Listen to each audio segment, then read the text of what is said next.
Shalom semua, juga yang di dalam YouTube video. Ya, kita kembali dalam perjalanan merenungkan, belajar dari buku Unmerited Favor dalam bab yang ke-13. Nah, malam ini bagian yang kedua ya. Dengan judul menyepelekan unmerited favor atau cheapen ya, membuat benar-benar tidak menghargai gitu ya, merendahkan. Dan yang kita mau bahas malam hari ini itu benar-benar sangat penting ya. Saya akan bicara lugas, to the point. Apakah kita mau terima hikmat Kristus atau ya menolaknya? Ini sangat disayangkan ya. Karena juga saudara bisa menggunakan rekaman ini untuk menjawab orang-orang yang menyepelekan atau yang menentang unmerited favor atau kemurahan yang tidak layak. Ya, karena kemurahan yang tidak layak itu berkaitan dengan akhirnya pengampunan segala dosa. Ya, pengampunan segala dosa, dosa yang masa lalu, masa kini, masa depan, selama-lamanya. Karya Yesus itu once and for all, sekali dan untuk selama-lamanya. Efeknya selama-lamanya. Dan orang-orang yang menentang pengampunan segala dosa itu memakai kelompok ini memakai 1 Yohanes 1 ayat 9. Ya, saudara bisa dengar juga di bagian yang pertama dari bab yang ke-13 ini. Jadi kita percaya pengampunan segala dosa continue, berkelanjutan selama-lamanya, ditentang oleh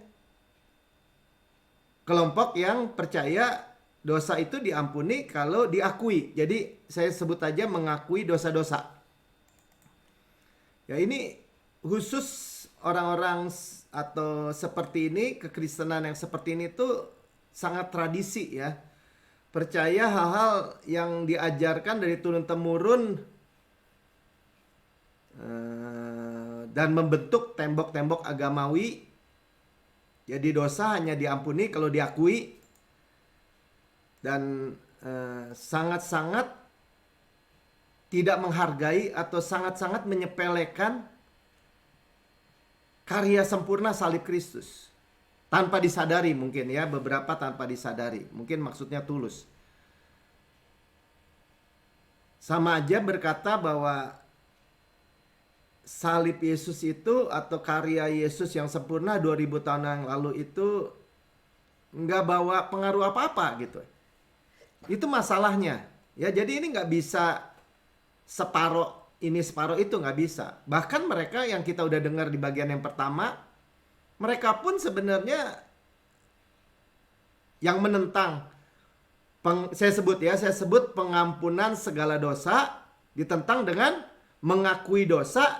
Mereka juga nggak mengakui dosa dengan benar. Ya, kita sudah dengar.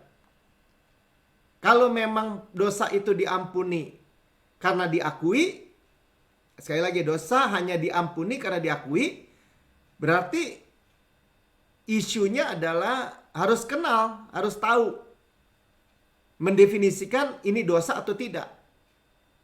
Dan diakui secara lengkap, baru diampuni. Nah, kebanyakan ya tidak melakukan juga, akhirnya jadi kesini enggak, kesitu enggak sebenarnya, ya. Jadi benar-benar menyepelekan Yesus, ya, karena Yesus itu bayar sempurna, ya. Pilihannya seperti saya katakan di bagian yang pertama, mau mengakui segala dosa seperti penentang-penentang ini katakan, memang nanti pakai ayat 1 Yohanes 1 ayat 9. Tapi nanti kita akan bongkar habis 1 Yohanes 1 ayat 9. Itu Yohanes maksudnya apa? Rasul Yohanes. Juga nanti akan kita dengar Rasul Paulus menjelaskan tentang mengakui dosa ini ada nggak ya di tulisan Rasul Paulus? Dan Yesus juga.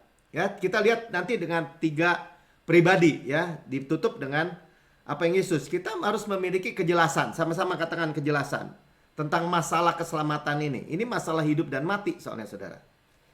Ya, jadi mengakui segala dosa komplit lengkap ya.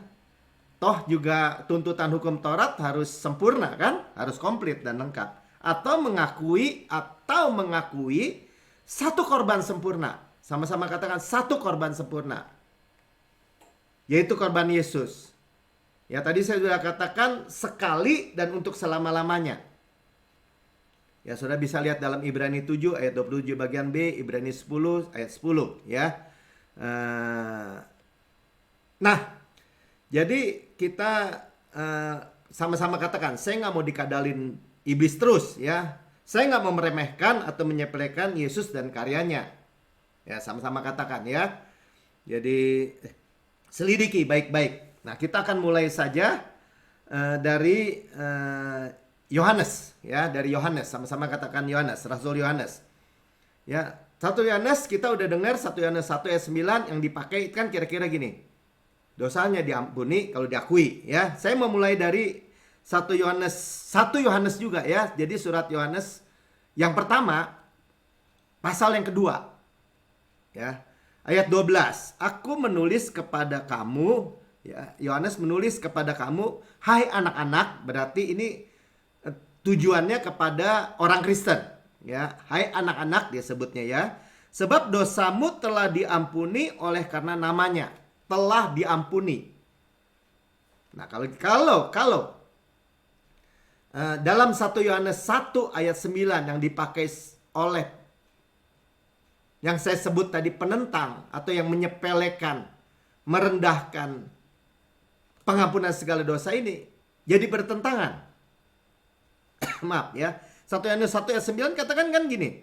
Jika kita mengaku dosa kita, maka ia adalah setia dan adil. Sehingga ia akan mengampuni segala dosa kita dan menyucikan kita dari segala kejahatan. Ya jadi mereka pakai ini langsung mengakui segala dosa, mengakui dosa baru diampuni. Padahal lupa kata segala. Segala dan segala. Nah nanti kita akan bongkar habis. Ya saudara yang di YouTube, kalau boleh like, boleh subscribe, boleh share. Saudara bisa juga dapat memakai ayat ini, rekaman ini untuk menjawab orang-orang yang menentang pengampunan segala dosa. Ya, sekali lagi pengampunan segala dosa. Pengampunan segala dosa ya oleh darah Yesus, oleh karya Yesus. Ya. Nah, yang pertama kita tidak bisa dikatakan dalam buku ini tidak bisa membangun satu doktrin atau membangun doktrin dari satu ayat saja. Ya, nanti kita lihat juga Paulus atau Yesus katakan apa. Oke, Yohanes terus ya. Jadi yang pertama saudara boleh catat bahwa 1 Yohanes 1 ayat 9 ini ditulis untuk kaum Gnostik. Jadi ketika Rasul Yohanes di dalam jemaatnya, ya biasa aja gereja, nggak semua orang di gereja itu orang percaya Yesus. Ya sama aja nggak semua di dalam misalnya Big Mac, di dalam McDonald restoran itu Big Mac, nggak semua yang di dalam garasi kita itu mobil, ya artinya kita mengerti. Nah, siapa kaum Gnostik? Kaum Gnostik itu adalah kalau zaman sekarang itu mungkin di kelompok Christian Science, ya. Jadi buktinya apa? Buktinya di dalam 1 Yohanes 1 itu tidak ada salam. Ya, kalau kita cek di dalam 1 Yohanes 1 ayat 1 Yohanes hanya langsung ya bicara kepada orang-orang ini. Ya, orang-orang Gnostik ini. Ya, sebenarnya kepada seluruh jemaat ya. Nah, kita lihat buktinya di dalam sebaliknya ketika dia tulis 2 Yohanes, surat Yohanes yang kedua, ayat 3 katakan ada salamnya. Jadi kalau ditanya, Pak, bukti yang pertama apa? Bahwa itu bukan untuk, ya. Bedakan to sama for. Untuk itu tertuju. Untuk siapa? Nah, kita harus sudah tahu ya bahwa kita ini membaca Alkitab itu mesti dengan tepat membeda-bedakan ya. Firman kebenaran. Rightly dividing the word of truth. Ya, untuk siapa? Itu bicara konteks juga, untuk siapa. Nah, kalau untuk orang Kristen itu ada salam. Contohnya 2 Yohanes 1 ayat 3. Kasih karunia, rahmat dan damai sejahtera dari Allah Bapa dan dari Yesus Kristus, anak Bapa, akan menyertai kita dalam kebenaran dan kasih. Ya, jadi ada salam. Ya, itu yang pertama ya. Yang kedua 3 Yohanes 1 jadi surat Yohanes kepada yang ketiga ya.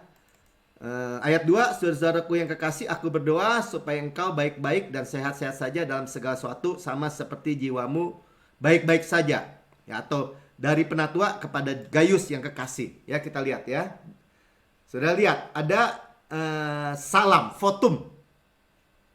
Ya, ini yang terdapat di dalam 1 Yohanes 1 ayat 1 ya. Jadi langsung 1 Yohanes 1, apa yang telah tertulis semula kami dengar, langsung saksi. Ya, ini langsung khotbah si Yohanes ya. Nah, Gnostik itu jadi sama-sama katakan Gnostik. Ya, kaum Gnostik ini atau sejenis Christian Science pada masa kini itu penyusup bidat. Ya, mereka tidak percaya adanya dosa. Itu poin utamanya. Mereka bilang nggak ada surga neraka, nggak ada dosa. Ya.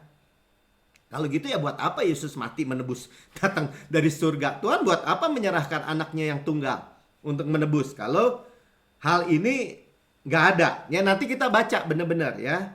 Nah, jadi mafia-mafia agama juga sama, membangun doktrin. Akhirnya bukan mereka nggak percaya dosa, justru mereka sebaliknya. Iblis mengakui dosa yang diberitakan oleh Rasul Yohanes ini supaya mereka akui dulu bahwa ada dosa, baru ada pengampunan dosa kan? Ya.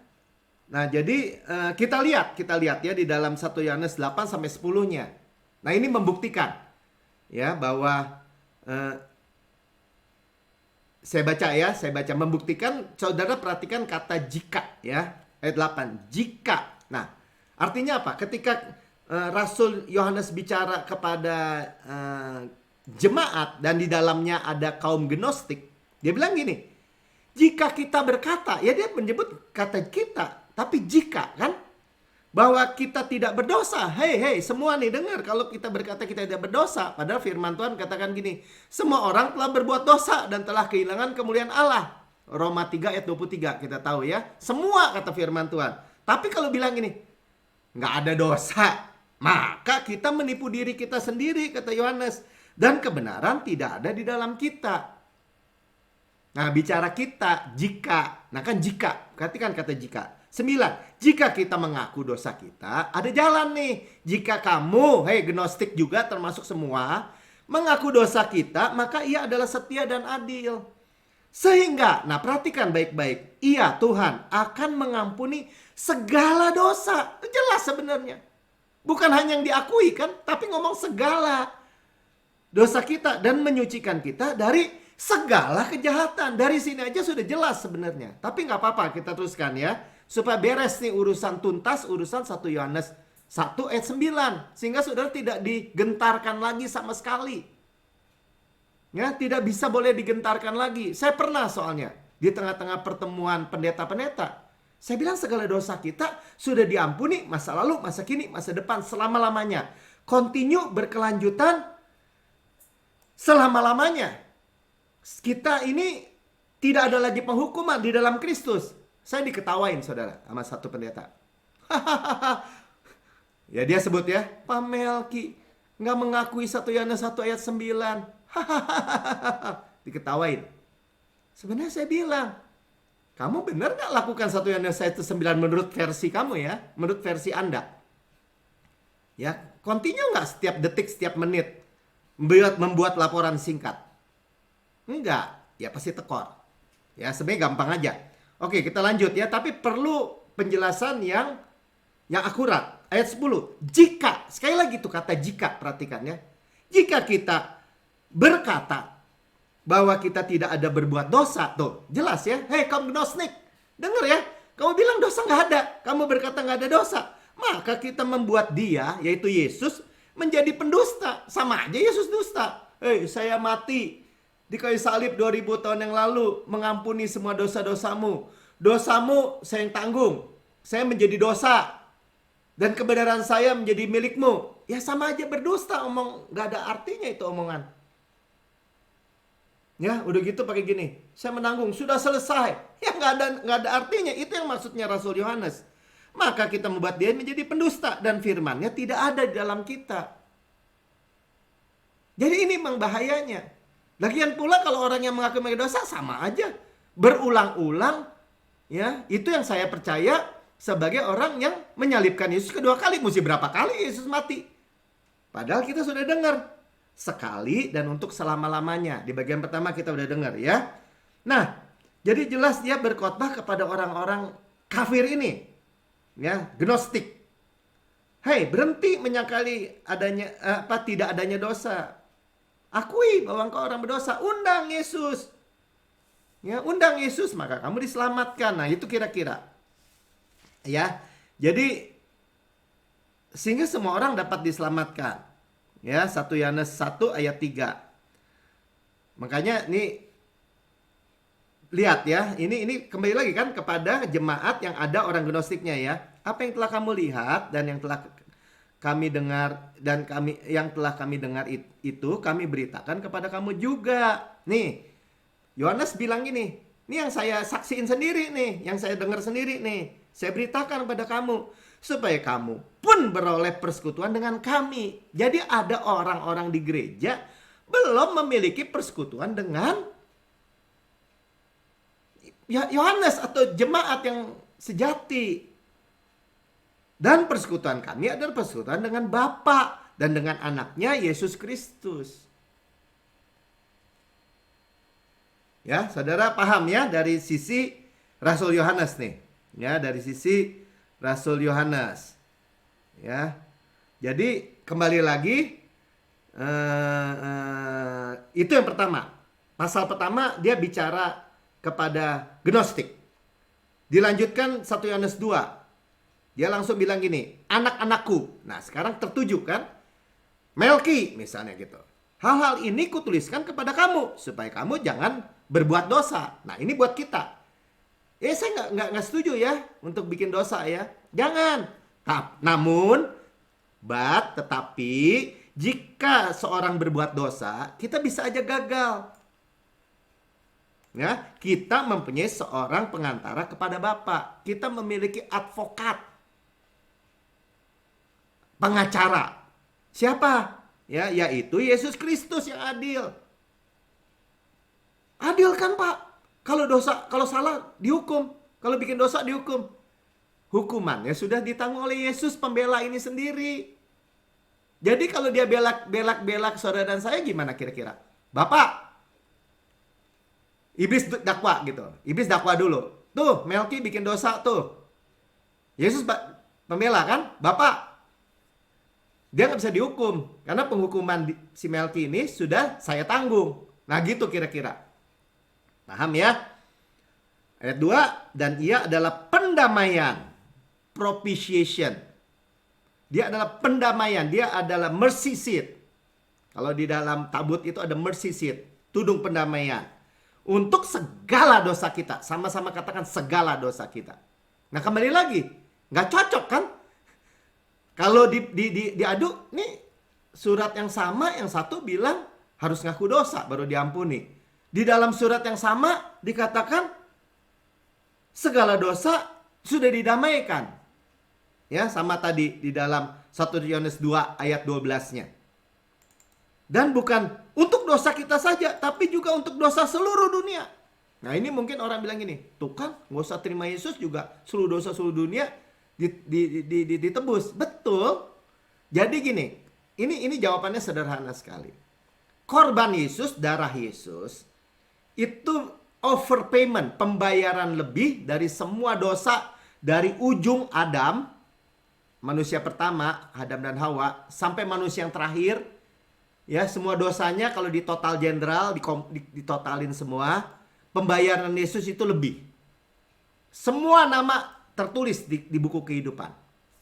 Sampai saatnya ketika mereka tidak menerima Yesus dan habis napasnya, ya, menolak Yesus, ya itu sama aja disebutnya sebagai apa ya? Seteru, namanya hilang gitu, seret. Sekali lagi saudara, ini bukan aku dosa gini. Dosa, namanya dihapus, pret. Tobat, ditulis lagi. Melkisedek Tanok tobat hari ini, tulis lagi. Besok jatuh lagi, hapus lagi. Tulis lagi, hapus. Bukan begitu ceritanya. Ya. Itulah maksudnya. Nah, lanjut ya. Lanjut. Nah, sekarang saya mau kepada Rasul Paulus. Jadi saudara jelas ya. Ya, saudara jelas bahwa kita udah cek baik-baik bahwa Yohanes menulis surat clear. Bagian pertama untuk kaum Gnostik dan sudah di-clearkan. Nah, sekarang kita lihat Rasul Paulus. Ya, 1 Korintus 6 ayat 19. Ya. Nah, sekarang Rasul Paulus saya cerita dulu sebelum masuk supaya ringkas ya, waktunya nanti nggak keburu takutnya. Dia mempunyai kesempatan yang baik. Pertama, dia mempunyai kesempatan yang baik kepada jemaat Korintus untuk berkata gini, lu ngaku dosa nggak lu semua? Ngomong-ngomong, Rasul Paulus penulis 2/3 dari surat-surat di dalam perjanjian baru. Dia nggak pernah tulis gini, dosa diampuni kalau diakui gitu. Mengakui dosa, nggak pernah. Ya, dan Rasul Paulus 30-40 tahun sebelum 1 Yohanes 1 ayat 9 ini ditulis. Kalau gitu selama 30-40 tahun, ini logika aja ya.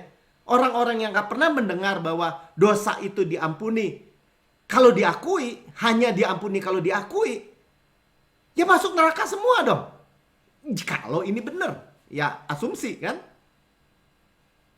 Nah, apa yang dilakukan oleh Rasul Paulus? Selama, sederhananya gini, selama mesin cucinya ada, pakaian kotor nggak masalah. Itu saudara catat aja dulu. Ya, jadi di dalam jemaat Korintus, itu benar-benar jemaat yang sangat kacau. Ya, ada Temple of Prostitute, ya apa tuh? Bait apa kayak rumah ibadah pelacuran, ada percabulan incest, ibu dengan anak saling menyerahkan di pengadilan. Ya, tapi apa yang Paulus tulis dalam 1 Korintus 6 ayat 19? Atau tidak tahukah kamu bahwa tubuhmu adalah bait Roh Kudus? Ya, tetap dia menyatakan kebenaran. Hai orang Kristen, kamu tahu bahwa tubuhmu itulah bait Roh Kudus. Dia nggak bilang gini, ayo akui semua dosa-dosamu, pulihkan persekutuanmu dengan Tuhan, maka mungkin ia akan menaruh kembali rohnya kepadamu.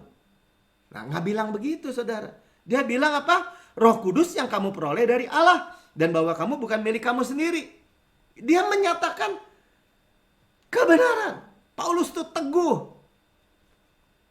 Berkata seperti dalam Efesus 1 ayat 7. Sebab di dalam dia, di dalam Yesus dan oleh darahnya, kita beroleh penebusan. Mutlak, absolut. Sama-sama katakan mutlak, absolut. Yaitu, sama-sama katakan bersama saya, pengampunan dosa.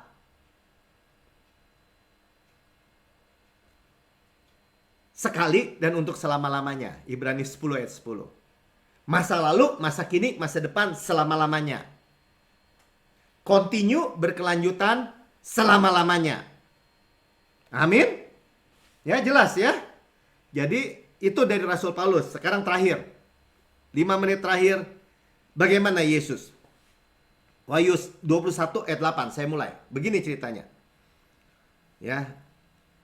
Ngomong-ngomong, di dalam kitab Wahyu ini bicara tentang neraka ini, dua kloter pertama orang yang masuk neraka. Yang pertama disebut kelompok apa? Penakut. Yang kedua kelompok apa? tidak percaya. Nah, kalau saudara nggak percaya, kita baca aja. Wahyu 21 ayat 8. Tetapi orang-orang penakut, orang-orang yang tidak percaya, dan seterusnya, orang keji, orang pesundal, dan semuanya ya. Lihat ya, 2 kloter pertama berkata apa? Saya nggak perlu yang ininya, langsung aja lompat karena waktunya nanti nggak cukup. Mereka akan mendapat bagian mereka di dalam lautan yang menyala-nyala oleh api dan belerang. Inilah kematian yang kedua. Jadi saudara lihat ya, 2 kloter pertama masuk neraka siapa? Penakut dan orang tidak percaya. Nah, orang Kristen bisa dong Pak. Lagi takut, jadi penakut. Atau pas lagi nggak percaya, lagi masih banyak masalah. Betul, betul. Ketika Yesus bangkit, murid-murid itu takut. Setengah mati takutnya. Kepada orang apa? Pertamanya kepada orang Farisi, ahli Taurat. Juga kepada orang Romawi yang cari-cari mereka. Mereka itu buronan. Nah, apa yang Tuhan katakan? Ya, Yohanes 20 ayat 19. Ketika hari sudah malam, nih Yesus sudah bangkit ya. Ini ceritanya Yesus sudah bangkit. Pada hari pertama minggu itu, ya hari Minggu, berkumpulan murid-murid Yesus di suatu tempat dengan pintu-pintu yang terkunci karena mereka takut. Sama-sama katakan takut. Kepada orang-orang Yahudi. Pada waktu itu datanglah Yesus berdiri di tengah-tengah mereka dan berkata. Nah, nanti belakangan saya kasih tahu ya. Saudara bisa baca. Yang jelas mereka penakut. Mestinya Yesus berkata gini. Hei, pada takut ya. Tiba-tiba Yesus muncul. Penakut tuh semua ya. Tahu nggak kamu, kalian? Penakut itu kloter pertama masuk neraka. Ayo pada bertobat, minta ampun. Cepetan, minta ampun. Kan mestinya Yesus punya kesempatan untuk itu dong. Tapi apa yang Yesus katakan? Yesus katakan gini. Shalom bagi kamu semua. Tuhan memberikan shalom bagi kamu. Pada orang yang berdosa besar. Penakut itu kenapa? Tidak percaya. Kemudian ada satu. Nah, sekarang kita lompat. Bukti kedua. Kan kita tahu waktu Yesus hadir ini ada satu orang yang nggak hadir. Namanya Thomas. Kemudian murid-murid cerita. Kita langsung aja baca ya. Yohanes 20 ayat 25. Maka murid-murid yang lain itu kata murid-murid yang lain itu kepada Thomas nih. Thomas nggak hadir, minggu lalu nggak hadir. Ya, kami telah melihat Tuhan. Dia mau bilang ini, Tuhan udah bangkit Thomas. Kami lihat loh. Tapi Thomas berkata kepada mereka, sebelum aku melihat bekas paku pada tangannya, sebelum aku mencucukkan jariku ke dalam bekas paku itu dan mencucukkan tanganku ke dalam lambungnya, sama-sama baca, sekali-kali aku tidak akan percaya. Ya, kloter kedua masuk neraka apa? Orang tidak percaya. Thomas kandidat masuk neraka. Tapi kemudian Yesus, ya saya udah kehabisan waktu ya, saya cuman kasih berita baik aja. Kemudian Yesus datang ketemu Thomas ya. Jadi setelah minggu 8 hari kemudian Yesus datang. Yesus bilang gini, Thomas sini, tobat nggak lo? Minta ampun. Kamu teh orang nggak percaya, masuk neraka kamu. Nggak bilang gitu saudara ya. Yesus bilang gini, Thomas sini, mana jarimu sini. Ini cucukkan di tanganku dan di lambungku. Jangan nggak percaya lagi. Itu yang Yesus katakan. Berbahagialah orang yang melihat tetapi kemudian percaya. Tapi berbahagia ada orang yang melihat dan percaya. Tapi berbahagialah orang yang nggak melihat tapi percaya. Yaitu kita, iman. Saudara paham? Amin. Ya, jadi jelas. Ya, kita itu tidak lagi mau digentarkan. Saudara dan saya katakan sama-sama, segala dosa saya sudah diampuni. Yang masa lalu, yang masa kini, yang masa depan, selama-lamanya. Saya di bawah air terjun darah Yesus. Saya percaya klausa utama perjanjian baru. Tuhan tidak akan pernah mungkin mengingat dosa-dosa dan kesalahan-kesalahan saya. Segala dosa saya sudah diampuni dan saya dibenarkan sepenuhnya. Tuhan Yesus memberkati saudara dan saya. Amin.